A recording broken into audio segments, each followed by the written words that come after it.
Morning, Steve Reed in Chicago with the morning grain comments. Overnight prices were mostly higher on good volume.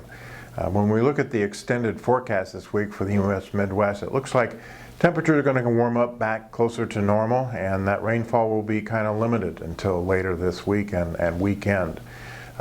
Corn crop is probably too late for rains to help, but the beans could fill out if we would get a rain this week. So this forecast was disappointing to the trade, and beans are up about 11 cents.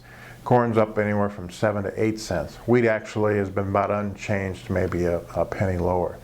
This week we get an annual crop tour across the Midwest from Pro Farmer. Last year they hit the corn and soybean yield versus the final USDA number right on target. History suggests that sometimes they're a little bit low on their crop estimates, but this year I think the trade's not only going to be watching their corn yield, but what they say about abandoned acres. And also they'll be watching the pod count to see if these rains could actually help the final yield. We saw some private analysts come out over the weekend. One raised their soybean yield here in the United States 1.5 bushels, but they also raised demand 200 million bushels, so they still have a minimum carryout. And I think that's the theme here. If the crop gets bigger, we'll just see more demand.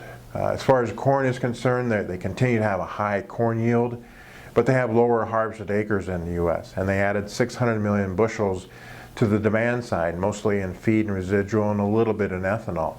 So they also have a low 500 million bushel corn carryout. All these things kind of point towards the fact that once we get through harvest, we'll probably have to move prices higher to ration that demand and get to some kind of minimum carryout. We'll be watching crop ratings today and also the outside markets. Right now, most commodities are a little bit higher. There's still a lot of uncertainty about global economy and the Middle East tension that'll keep markets very choppy. So again, these are my thoughts, not those of ADM Investor Services and ADM, and hope you have a safe and profitable trading day.